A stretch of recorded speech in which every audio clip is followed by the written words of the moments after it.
Unboxing time! So, binili ko itong salamin for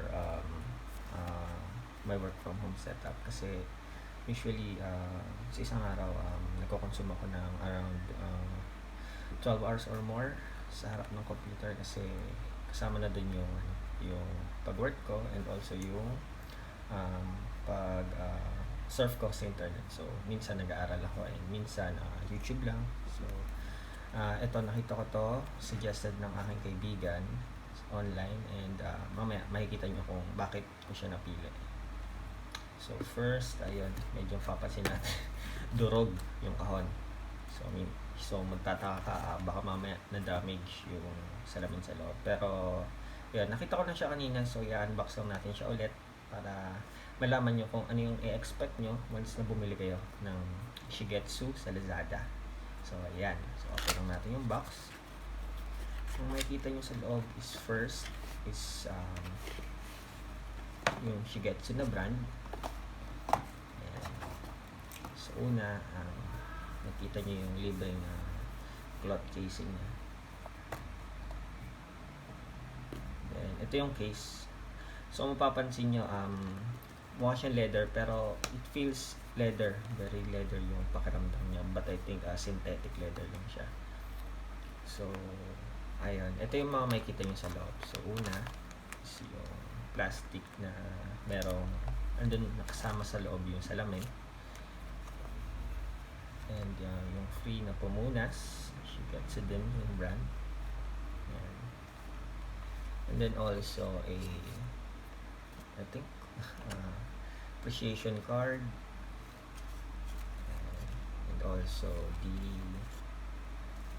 ito mamaya explain ko kung para saan to kasi ito yung isa din sa nagpa-convince sa akin para bumili nito.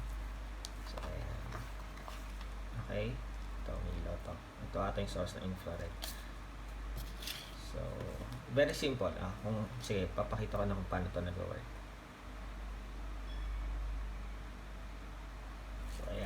Kapansin nyo ito, source ng infrared light. Then, kapag tinapat natin siya ng matagal dito sa papel na ito, nagkakaroon siya ng kulay. So, mamaya, gagamitin natin yung salamin, tatry natin siya i-cover, and then, papakita natin sa inyo kung gaano ba ka-effective yung salamin kapag ginagamit natin siya.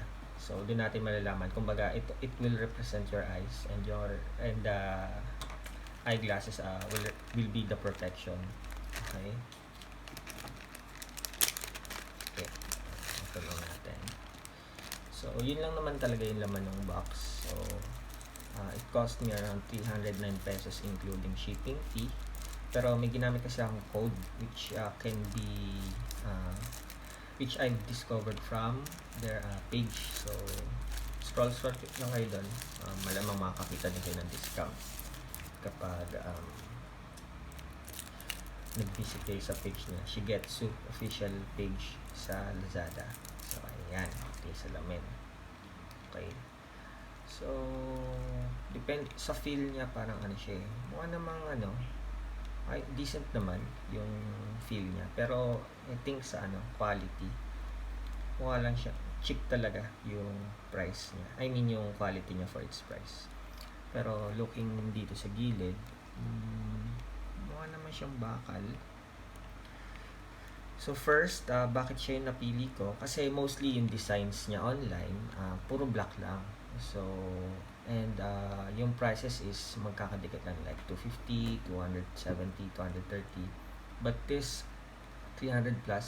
So I think for the color, for its color, kaya ko siya napili. Aside that, yung design, kasi medyo yung ulo ko medyo heart shape siya. So, una, ang gusto kong bilhin is yung yung bilog. But, nag-search ako, hindi pala siya bagay sa medyo bilogin din yung ulo. So, ang nare-recommend sa akin dun is rectangular shape or yung normal glasses. Kaya, ito na yung napili ko. So, ayan. So kumbaga sa build niya, hindi ko siya mare-recommend para sa mga hardcore na eyeglasses fans diyan. Pero for its usable, like kung maingat ka naman and at sa tingin mo tatagal naman yung 300 pesos mo ng ilang buwan, edi I think you can go for it.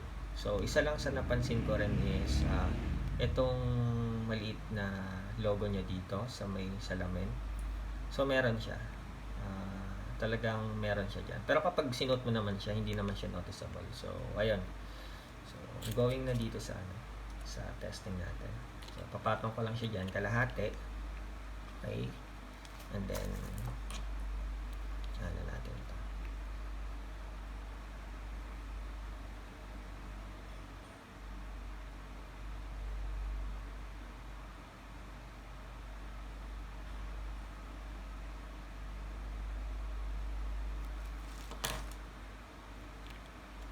So ayan. Kung papansin nyo, yung area na natakpan nung lens ng glass is hindi nagkaroon ng violet na marks. So, ayun, dun pa lang makikita nyo na ang effectiveness niya is sobrang ganda. I mean, dun nyo talaga makikita yung binayaran nyo for it. So, for 300 pesos, di ba? Talagang may use talaga siya. So, ayun lang. Kumbaga, sa build lang siguro talaga tayo magkakatalo. Pero kung ang pag-uusapan natin is yung use niya, talagang sulit siya. So, kung sa tingin nyo, kaya nyong magiging naman sa inyo yung mga nasabi kong cons, kaya nyo naman siya accept for its price, sulit naman siya, magagamit nyo naman din ng matagal. I think I can recommend you to buy this one also. So, ayun. Ito na for review ng Shigatsu na glasses natin. So, thanks.